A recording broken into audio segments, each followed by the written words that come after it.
Bom, galera, é isso aí, rapaziada. Bora para mais um react, mais um cortezinho top aqui do nosso canal do Verdão. Palmeiras empatou com o Flamengo, 0-0, né? Jogo feio, jogo truncado. A imprensa largando o aço aí em tudo que aconteceu nesse jogo. Mas é o que tem, né, galera? É o que temos.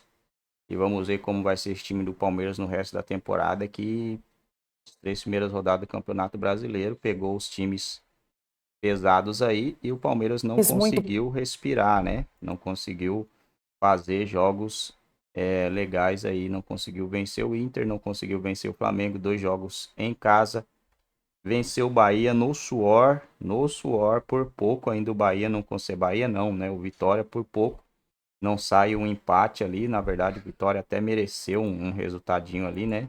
O Palmeiras poderia estar sem nenhuma vitória no Campeonato Brasileiro nas 3 primeiras rodadas, coisa de louco, né? Quero deixar os créditos aos canais ESPN e vamos lá assistir esse vídeo juntos para ver o que eles têm a falar. Foi um jogo tático. O Abel disse que não gostou nada daquele 4-3 quando ele ganhou do Flamengo lá em Brasília. Na Supercopa. Diz que foi um jogo bagunçado, que não teve tática nenhuma. Ele fala isso na entrevista ontem. Então ontem, como cada um... Ontem era a cara daquela frase do Luxemburgo, né? O medo de perder é maior do que a vontade de ganhar. Eles não queriam um perder para o outro. Um não queria perder para o outro. Então, assim, ao invés do Abel montar um esquema para ver como eu vou ganhar do Flamengo, ele se preocupou como eu vou impedir que o Flamengo ganhe de mim. E vice-versa. Sim. Os dois queriam tirar as armas do adversário. Isso na minha opinião. Aí o jogo ficou chato.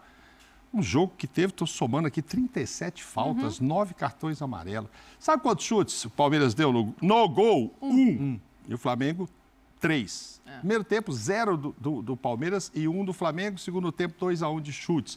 Então é muito pouco pelo que a gente esperava. Olha lá, finalizações, ó. A gente está vendo os números gerais da partida, né? Não é que é Posse pouco de pelo bola que a gente queria, né? finalizações gerais um pouco mais do Palmeiras, certas mais do Flamengo. Agora eu acho que o que chama a As atenção... finalizações certas ali, as do Flamengo, 2 que o Everton tocou com a mão para fora Sim. e uma que o Everton pegou embaixo. Que foi o lateral direito que chutou, inclusive, o Everton pegou embaixo. Só. O chute do Arrascaeta. Né? No primeiro tempo e outra no segundo tempo. O Arrascaeta bateu aquela do segundo tempo e o Palmeiras teve a finalização que o goleiro pegou foi a cabeçada Foi a do Flaco cabeçada... Lopes. Foi do Flaco? Foi do Flaco Lopes, no finalzinho do primeiro tempo. Sim, a bola foi. cruzada no Rios. E ele dá a cabeçada... A do Murilo foi Teve perigosa, uma mas bola foi pra do Murilo, fora. só que não conta como finalização, porque não foi defesa As do duas goleiro, mais né? perigosas. Foi pra fora. Foi Foi fora? muito perigoso. O goleiro estava parado. Se ele Sim. acerta o gol, o Rossi nem ia. Esquece. Então, eu achei essa a Mas mais não perigosa conta, de porque é todas, pra mas não fora. conta E tem como a do finalização. Conta como finalização, mas não serve. essa aí que você tá perigosa falando, essa cabeçada aí que você tá daquela que foi falando. no gol, né? Essa cabeçada Essa aí que você tá cabeçada, ó, falando. passa do lado, o Rossi fica parado. Essa. Não tinha reação Essa aí. ali. Ele vai lá olhar a bola e não ia dar. Mas assim, para eles, eu acho que eles adoraram os dois técnicos, que ficaram estudando um ao outro. E aí foi bom para quem? O resultado? Para os dois? O Bragantino, que está na liderança. Não, sabe o que eu acho, Pascoal? Não sei se foi vocês ruim, vão não. concordar comigo, mas assim, o Abel, ele estrategicamente já fez isso outras vezes, né? De tentar segurar o adversário e atacar nas brechas, atacar quando tem esse espaço. Ver o Flamengo fazendo isso é um pouco mais novidade. Acho que é uma característica do Tite e ele traz isso defensivamente. Do mesmo jeito que toma poucos gols, também às vezes abre mão de ir para o jogo da maneira que o rubro-negro está acostumado. E aí tem assim, o Palmeiras empatou em casa. O Flamengo não perdeu para um rival direto fora de casa. Então, do ponto de vista de localização do jogo, o jogo de volta no Maracanã, é melhor para o Flamengo. Mas o Tite ainda tenta, no segundo tempo, propor um pouco mais o jogo do que o Abel. Então, se alguém busca a vitória, ainda que minimamente, porque foi tudo muito parecido, é o Flamengo. A diferença entre os dois é a entrada do De La Cruz. E do É um Pedro, jogador- né? Hã? E do Pedro. Mais do que o do Pedro, o De La Cruz. Porque o Pedro também não conseguiu trabalhar muito no meio dos 3 zagueiros do Palmeiras. Quando o Palmeiras tira um zagueiro, né? Aí fica um pouco mais fácil. O Gomes está com muita dificuldade ainda. O Gomes está correndo mancando, né? Esse é o olho de repórter, o cara que fica atrás do gol uns 40 anos da vida, ele bate o olho e sai... Como é que é a frase, Pascoal? O que só você viu. Não é gol, mas é o que só você viu. Esse era o Silvio Luiz. Poxa, o Silvio Luiz está se recuperando, que ele tenha muita sorte que se recupere bem. Eu fico aqui na expectativa de ver o Gomes voltar a jogar o que jogava o Gomes. Porque Porque essa lesão no pé dele, aquele pisão que ele tomou no pé que teve uma pequena fratura, me parece que ele está com um problema. Ele chegou todas atrasado. Todas ele chegou atrasado para marcar um jogador perigoso como é o Bruno Henrique. Numa até, o Mike teve que vir, deu uma sarrafada, tomou o cartão amarelo perto da linha da grande área no primeiro tempo. O Bruno Henrique, para mim, foi o destaque do Flamengo. Agora ele pegou o melhor jogador da partida para marcar, né? O Bruno Henrique, para mim, foi o melhor disparado. Melhor do que o Endrick do outro lado. Tem poucos destaques. Rascaeta ficou encaixotado. Por causa desse jogo tático, o outro falou, vou segurar o Arrascaeta e tal. Também. Mas o Bruno tentou. O Bruno Henrique tentou, foi para cima. Acho que se ele continuar assim, Everton Ribeiro... É um Cebolinha. Desculpa, o Everton Cebolinha pode voltar para o banco. Eu acho. O Bruno vai jogar de que lado do campo? Do lado esquerdo, lógico, claro. Não, e o Everton Cebolinha joga do lado direito? Não, joga do esquerdo. Porque eu tô brincando, porque eu falo que ele não rende na direita, não adianta. Não, ele vai jogar na esquerda. O que eu quero dizer é o seguinte, claro que o Tite está olhando e viu que o cara rende também. O titular, no começo agora do Tite, era o Cebolinha. Deu brecha. A competitividade entre eles é imensa, esse time tem muito talento. Aí entra um agora e começa a voar. Quando o outro voltar, talvez Tite tenha que coçar a cabeça e ver o que vai fazer. Eu tenho uma pergunta a respeito disso tudo, né? A minha pergunta era o momento para a estreia do Carlinhos? O Zinho vai responder essa pergunta para você. Não, eu vou começar discordando de você. Já me dei mal. Não, porque você comentou que acha que o Tite foi mais ousado, né? Não, no segundo tempo ele final do jogo. propor um pouco mais Depois o jogo. Mas eu acho que o Abel também tentou, quando ele tirou um terceiro zagueiro e colocou mais um homem de frente. Não, aí botou o Lázaro de um lado, botou o Estevão do outro. Colocou o Estevão, o Lázaro e colocou o Rony. Tirou um zagueiro, né? Aí ele mexe na frente, tira o Flaco Lopes, porque o Rony fica com... Ele tentou também. Assim, é que, tecnicamente, os jogadores não estavam num dia inspirado. Não estavam. Os próprios jogadores levaram para campo essa rivalidade. Não podemos perder para o rival.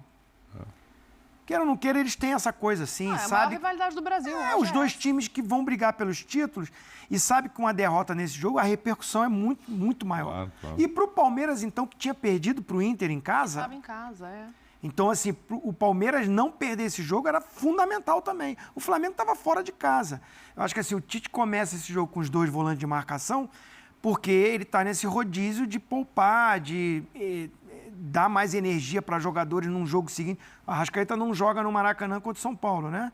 Ficou fora E aí joga esse jogo todo. Aí agora ele segurou. Mas te respondendo, ou respondendo ao Pascoal, eu não começaria com o Carlinhos esse jogo. Não começaria. Justamente por esse peso que você está trazendo. E mesmo quando você olha para o outro lado, tem 3 zagueiros, Luan, Murilo e o Gustavo Gomes. Para você ter 2 jogadores abertos e só um centroavante, se o Tite joga com 2 homens por dentro, o Bruno Henrique está mais próximo do Carlinhos, para pelo menos ter 2 em cima dos 3 zagueiros, nem isso taticamente o Tite mudou. Olhou assim, está com 3 zagueiros, Bruno Henrique, vai e adianta um pouquinho o Ayrton Lucas, para bater no ala, vamos dizer assim, que era o Mike, mas ele não fez isso. Então ficou 2 homens abertos, o Arrascaeta não estava naquele dia inspirado.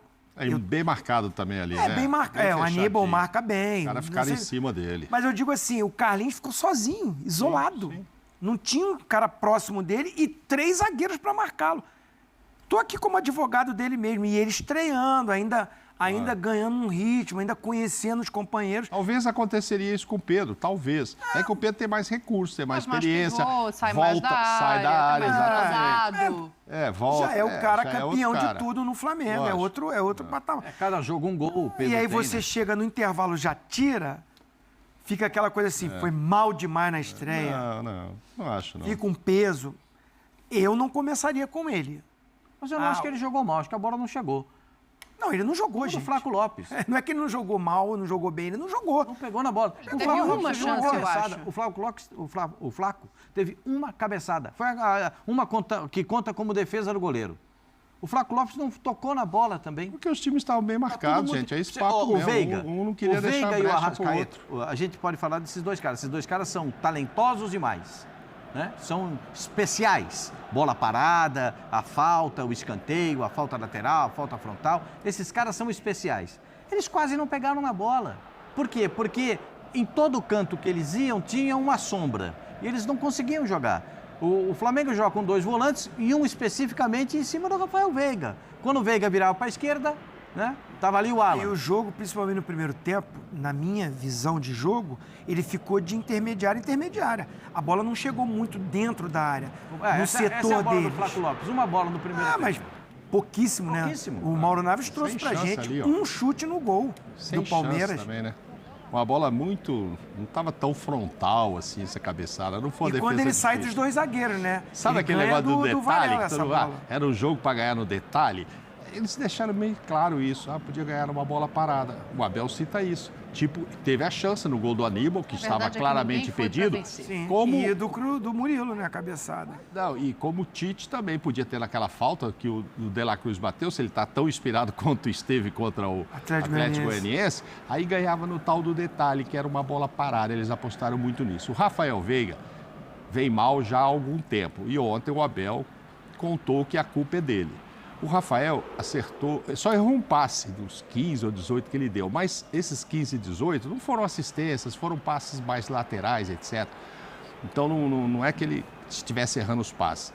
Mas o Abel contou e a gente acredita. Só que ele deixou claro o seguinte, ele não tem quem colocar no lugar do Rafael. Então ele fica pensando, vou poupar esse jogo, vou poupar no próximo. E ele Mas está o insistindo. garoto que veio, o Rômulo, não é dessa função? O Abel disse que ainda está fazendo, ele está sendo introduzido no elenco.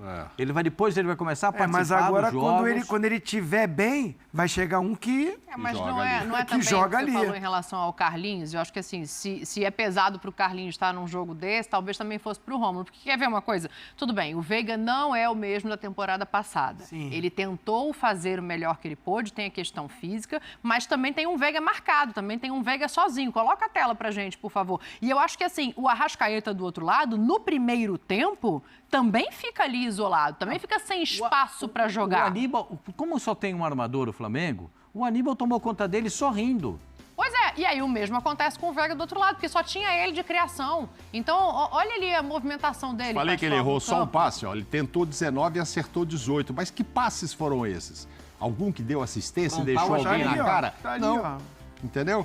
Não, é isso que eu falo. Eu falei, ó, ele não errou muito, mas são Chance criada passes, 2, finalizações 0. passes muito do lado, assim. Ele não deixou ninguém na cara do gol, nem nada. Se falar, tecnicamente, o cara tentou 19 e acertou 18, ele tá bem. Mas passes da onde? Daqui pra você? Passes Bem marcado, curtos, alguém entendeu? em cima dele fica Cruzamento, outro. Só que a gente fica vendo isso, Eu ficava sabe da louco com essas qualidade dele. estatísticas no clube. É, né? Nossa, ficava doido. Vinha o mestre Antônio Lopes.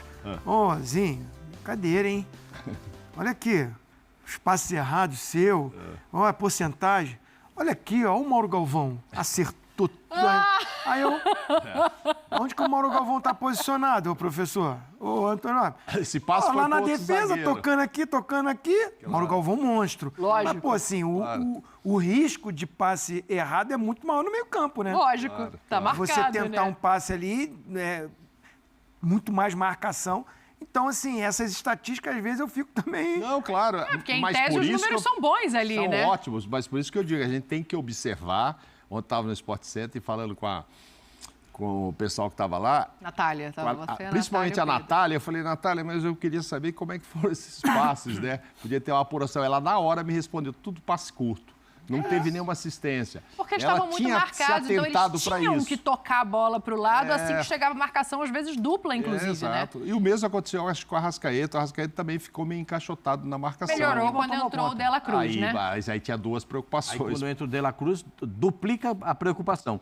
Tanto que ele mesmo, Arrascaeta, já com o De La Cruz em campo, dá aquele tapa para o lado, na jogada do Bruno Henrique, e tenta a finalização que o Everton bota para fora. Ainda entrou o Gerson também, que tem uma criatividade, Isso, que ele sai entrou mais. já. O Gerson ainda não. Bom, pessoal, é isso aí, né? Geral falando que foi um jogo feio, um jogo fraco, um jogo onde as duas equipes jogaram para não perder, mas fato é que a responsabilidade maior nesse jogo ela era do Palmeiras, né? E o Palmeiras não conseguiu jogar contra o Flamengo. Preocupa um pouco o torcedor?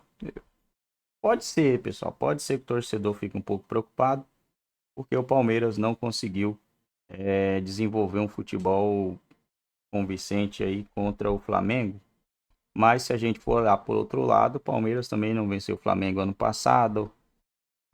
Teve alguns jogos complicados e no final das contas, né, quando começou a valer mesmo, como o do bicho pegou, o Palmeiras bateu o campeão. Eu acho que o torcedor palmeirense, ele tem isso, né? Ele tem isso dentro dele já. Quando o negócio pegar de verdade, quando começar a valer, quando o bicho pegar, o Palmeiras vai mostrar o futebol, o Palmeiras vai demonstrar alguma coisa, o Palmeiras vai tirar um coelho da cartola, né? É o que o torcedor espera. E é o que eu também ainda continuo acreditando, tá, gente? Continuo acreditando que o Palmeiras vai conseguir fazer alguma coisa aí até o final da temporada. É um time consistente, é um time que começa a entender o que precisa ser feito muito rápido, né? O Abel Ferreira, ele consegue ver, pera aí, jogou aqui, que uma hora dessa ele deve estar estudando, né? A gente ferrou aqui, a gente não conseguiu fazer isso aqui, que analisando lá, pera aí, no próximo jogo, dependendo do time, eu vou fazer isso ruim. O ruim é que não é contra o mesmo time, né? Você não joga sempre contra o mesmo time. Então, uma coisa que funciona com um, não funciona com o outro. É por isso que o futebol é uma caixinha de surpresa, é algo bem complicado, bem difícil. Mas para os jogos difíceis, eu acho que o Abel vai mudar algumas coisas aí nos próximos jogos, que no caso já é o próximo, né? Dia 24 agora, quarta-feira. Pera aí, quinta-feira, né? Hoje segunda, amanhã 23. Não, é quarta-feira, Independente Del Valle. Já é um jogo difícil, é um jogo na altitude. É um jogo complicado, hein? E depois no dia 29, mas depois tem bastante tempo aí para enfrentar o São Paulo, né? Dia 24 pro dia 29 são 5 dias, mano. Ixi, é muito tempo, hein? Dia 29 vai cair que dia do mês? Deixa eu ver aqui se eu acho. Não acho esse calendário rápido aqui, não. Ei, aqui. Dia 29. Dia 29 vai cair. Não vai dar certo. Depois eu vejo isso aqui. Vai demorar muito para logar. Aí o São Paulo perdeu pro Flamengo 2-1, ganhou do Atlético Goianiense 3-0, rapaz. O São Paulo no dia 25 joga um dia depois, né, contra o Barcelona de Guayaquil no Equador, para enfrentar o Palmeiras no dia 29. Será que o São Paulo, como que o São Paulo tá nesse grupo da Libertadores? São Paulo tem 2 jogos e uma vitória. São Paulo precisa fazer pontos nesse jogo, né? Então é um jogo que ele já vai ter que ir para cima com tudo aí do Barcelona para se classificar. Então tudo isso conta, né? O que que o time vai ter que fazer, o que que o outro não vai ter que fazer para poder enfrentar o seu adversário no Campeonato Brasileiro. Se o Palmeiras não vencer o São Paulo, eu acho que o foco do Palmeiras já começa a ser outro, né? Ou não? O que vocês acham? Deixa aí seu comentário.